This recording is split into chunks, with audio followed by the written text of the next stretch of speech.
Right? So let's just take an example. Every session, there's always a group of people that come in early. There's a group of people that come in early. Some of them are coming in early because, well, they're tired. Some are coming in early because they're trying to figure out what to do. And some are coming in early because they really are students of the game. And so I've got a couple of friends here who came in early. They did. They came in early, and they were sitting here, and I was asking them, like, are you guys doing this because you want to be like the first ones out? And they're like, no, man, we're here. They were taking notes before we were even doing anything, right? Hands out. Now, here's the thing. You guys don't know this, but these two ladies, if you guys raise your hand, and really Michelle's right? Yeah. Michelle's the ringleader of the two. Michelle has been in previous sessions that I have done, and several times we have gotten into arguments, mostly on Twitter, but still it's a real argument. And because we've been into this argument, and she's now in front of all of her friends, I just want to tell her, besides the fact that I already told her she was wrong, and she told me I was wrong, I want to tell you that I forgive you. She accepts. She accepts. Now just, in that situation, who benefits the most from that forgiveness? The person forgiving. I do. Why do I benefit the most from that? I've taken it off my shoulder. I'm carrying this burden around. Every one of us has it. You know this. The empathy in this room is, you can cut it with a knife. We got all kinds of empathy in this room, and you understand this. And when you see this about other people, then you carry some of their burdens, right? And so when I carry a burden in a difficult relationship, I'm carrying that around, and it's heavy, and it's heavy, and it's heavy, and it's hard to take. It's hard to take steps when I have all that on top of me. And in this whole trust concept, this is where this must take place. If we're to be in a good relationship. Now, let's say that this was a for real situation.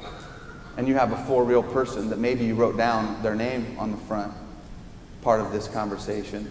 And it's harder for you to offer that forgiveness because there's been deep hurts. Do we have a chance of ever closing the gap on that relationship if I'm going to hold on to that? Forgiveness is one of the most freeing things that you can do for yourself. And so here's how this looks. What happens is you're in a real relationship. You thought I was going to fall, didn't you? We're in a real relationship. And Michelle and I really need to be in relationship with one another. And it's really important. But old Richard stands over here, takes a notepad like this, takes notes. And every good thing she does, what do I do on the notepad? I give it a tick mark, right? And I take a step forward. And then she does something good, what do I do? Check mark, and I take a step forward, and she does something good, what do I do? Come on. I do this, and then all of a sudden she communicates something that was my idea that I had shared only with her, and she takes it as her own, and she gets great credit for it, and now she's like the rising star because of this great idea. What do? I take 5. You counted. It was 3 forward, 5 back. Right? And then she does something good. What do? I think about it. I'm not going to take a step yet. I'm waiting to see, is this a trend? She does something good again, and I wait to see it, and then maybe I take a step. And here's the thing, is this process is never going to get the two of us close together. Trust is never going to be built when this is the way that we're doing it. If trust is something that is earned over time, that's never going to happen. The only way it's going to happen is if I take a step. She doesn't deserve it. She doesn't need it. She doesn't require it, but I take a step. And it's not easy. It doesn't feel good. It might even hurt, but what do I need to do? I need to take a step. And then we get to this place where I don't want to take another step. I don't want to take another step. So what do? I got to take another step. And then together, what do I need to do? I said together. What do I need to do? Take another step, right? And so then I get to this place. This is a quiz. Okay, are you ready? I hope you both will pass it. From where I started to where I'm ending, where am I right now? About halfway.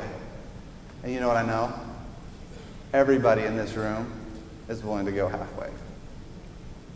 La-ti-da. It doesn't impress me. You going halfway doesn't impress me. What impresses me is the first step past halfway. Because when I determine that I've come halfway, what am I assuming by making that statement? She's going to come and meet me halfway. And how many of us have relationships where that's the case? Well, I did this, but they didn't do that. It's like, don't break your elbow, patting yourself on the back. Right? We do this. We get into this situation where this is what happens. And there's a lot of relationships, I believe, that come to this spot that I'm standing to die. I believe relationships die in the halfway point. I believe that good relationships that don't need to die right here. There's lots of relationships. Marriage, spouse, partner, family, community, work, all kinds of relationships that break apart. And many of them have reasons, and it's okay. But there's many that don't, and they come here, and I believe this is one of the biggest reasons is because we're not willing to take another step.